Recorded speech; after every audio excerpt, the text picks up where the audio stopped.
তোর বোনকে আমার কাছে বিক্রি করে দে। আমি বললাম বেস্ট ফ্রেন্ডের পরিচয় দিলি? ফাহিম বলল, যখন শুনবি তুই তোর বোনকে ধর্ষণ করেছিস তখন সহ্য করতে পারবি তো? আমি বললাম, এতটা নিচে নেমে যাবি আমি ভাবতেও পারি নাই। ফাহিম বলল, তোর ভাবনাতে আমার কিছু আসে যায় না। আমি বললাম, আমার বোনকে ছেড়ে দে।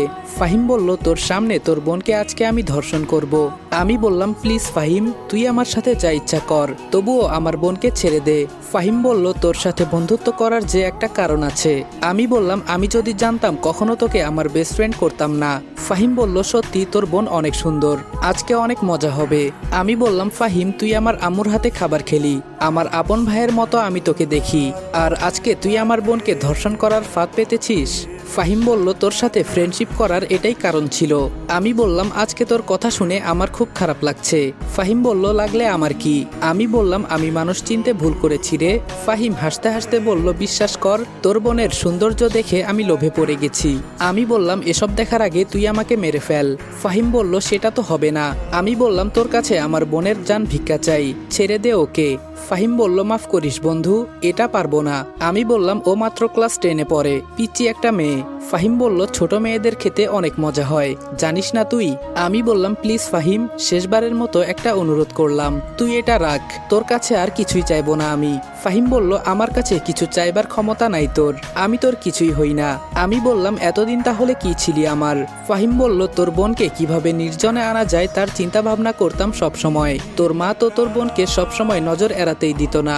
আমি বললাম, তাহলে তোর মোট কথা ওকে তুই ছাড়বি না? ফাহিম বলল, তোর বোনকে আগে তোর সামনে ধর্ষণ করব, আর মানুষ জানতে পারবে এই ধর্ষণ তুই করেছিস। আমি বললাম, সময় এবং নদীর স্রোত কারোর জন্য অপেক্ষা করে না, একটা প্রবাদ বাক্য আছে জানিস? ফাহিম বলল, আরে তুই আবার আমাকে কি করবি? তোর শরীরে তো এক ফোঁটাও রাগ নাই। আচ্ছা, তোর বোনকে আমি ধর্ষণ করব, এরপরেও কি তোর রাগ হয় না? আমি বললাম, তোর মতো আমি নেমহারামি না। আমার মা বাবা আমাকে ছোট থেকে শিক্ষা দিয়ে তুলেছে। লোহার রডটা দিয়ে আমার মাথায় একটা আঘাত করলো, মাথা ফেটে রক্ত আসছে এখন। ফাহিম বলল, কি রে শালা, এরপরেও তোর কি একটুও রাগ হয় না আমার উপর? আমি বললাম, এক কাজ কর, তুই আমাকে মেরে ফেল। ফাহিম বলল, এটা করা যাবে না, একটু পর তো তোর সামনে তোর বোনকে ধর্ষণ করব, আর সেটা তুই দেখবি না, এটা কি কখনো হতে পারে? আমি বললাম, তোর বোনকে আমি নিজের বোনের মতো দেখতাম, আর তুই আজকে বেস্ট ফ্রেন্ডের দোহাই দিয়ে আমার সাথে বিশ্বাসঘাতকতা করলি। ফাহিম বলল, মনে কর আমি মির্জাফর। আমি বললাম, তার থেকে তুই আরো নিকৃষ্ট। আমিও ইচ্ছে করলে তোর বোনকে বাজে নজরে দেখতে পারতাম। রডটা দিয়ে আবার আমাকে ইচ্ছা মতো মারতে লাগলো। তোর তো সাহস কম না, একদম আমার বোনকে বাজে নজরে দেখবি না। আমি বললাম, টাকা আর ক্ষমতার পাওয়ার দেখিয়ে আজকে তুই আমার সাথে যেটা করলি এটা আমার মনে থাকবে। ফাহিম বলল, ওহ তাই নাকি? বাবু তো রেগে যাচ্ছে। কই, আমি তো দেখতে পারছি তুই হাসছিস। পাশে থাকা একটা লোক বলল, হ্যাঁ বস, আপনি ঠিকই বলছেন, শালা একটা মগা। এটা শুনে সবাই হাসাহাসি করতে লাগলো। ফাহিম বলল, এই তোরা ওর বোনকে নিয়ে আয়, আজকে আমি অনেক খুশি। আমি বললাম, তুই আমার বোনের সাথে এমন করতে পারিস না ফাহিম, আমি তোর পা ধরে বলছি। ফাহিম বলল, আমার ভেতরে কোনো মায়া দয়া নাই, তাছাড়া এতদিনের সাধনা আমার।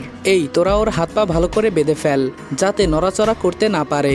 আমার চোখ থেকে টপ টপ করে পানি পড়ছে। আমি বললাম, তোকে নিজের ভাইয়ের থেকে আমি কম ভালোবাসি নাই, আর আজকে তুই আমার বোনের সাথে বাজে বিহেভ করছিস। ফাহিম বলল, দেখ রনি, তোকে আমি বুঝিয়ে বলি। আমি বললাম, আর কি বোঝাতে চাস তুই আমাকে? ফাহিম বলল, প্রত্যেকটা বিষয়ের পেছনে একটা কারণ থাকে। আমি বললাম, তোর মতো মানুষরূপী কুত্তা যেন কারো ঘরে না জন্মায়। ফাহিম হেসে বলল, দেখ তোর বোনকে কি সুন্দর লাগছে, ওকে সাজিয়ে আনা হয়েছে, কথা বলবি ওর সাথে? এই ওর মুখের বাঁধন খুলে দে। মাহি বলল, ভাইয়া তুই কাকে ঘরে এনে জায়গা দিলি? তোর মতো ওকেও আমি নিজের ভাই মনে করতাম, আর আজকে ও এটার সুযোগ নিল। ফাহিম বলল, এসব ইমোশনাল কথা আমার সামনে বলবি না। আমি বললাম, মাফ করে দিস বোন আমাকে, আমি তোকে বাঁচাতে পারি নাই। মাহি বলল, দেখ ফাহিম, তুই আমার নিজের ভাইয়ের মতো, আমার দিকে তাকিয়ে দেখ, আমি না তোর বোনের মতো? তোরও তো একটা বোন আছে, প্লিজ আমাকে ছেড়ে দে, আমার একটা ভবিষ্যৎ আছে। আজকে তুই আমার ইজ্জতের উপর হাত দিলে আমি কি নিয়ে বাঁচবো? ফাহিম বলল, এত সাধনার পর আমি তোকে পেয়েছি, তুই নিজে রেডি হবি নাকি আমাকে সব টেনে খুলতে হবে? আমি বললাম, ফাহিম তুই যা বলবি আমি তাই করব, প্লিজ তবুও আমার বোনকে ছেড়ে দে। ফাহিম বলল, একটা কুকুরের সামনে একটা মাংসের হাড্ডি রাখা হলো, সে যেভাবেই হোক যে কোনো কিছুর বিনিময়ে হলেও এটা নিয়ে ছাড়বে, বুঝতে পারলি তো? আমি বললাম, তুই যে মানুষরূপী কুকুর তার প্রমাণ দিলি তুই। এটা বলতেই ফাহিমের লোক এসে আমাকে মারতে লাগলো। মাহি বলল, প্লিজ আমার ভাইকে মারিস না, যা করার আমার সাথে কর।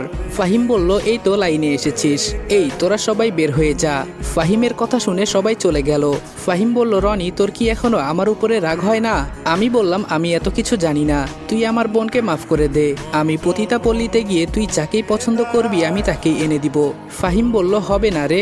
ফাহিম মাহির কাপড় টেনে খুলে ফেলেছে। আমি চোখ বন্ধ করে আছি। মাহি বলল, ভাইয়া শেষবারের মতো একটা কথা বলি,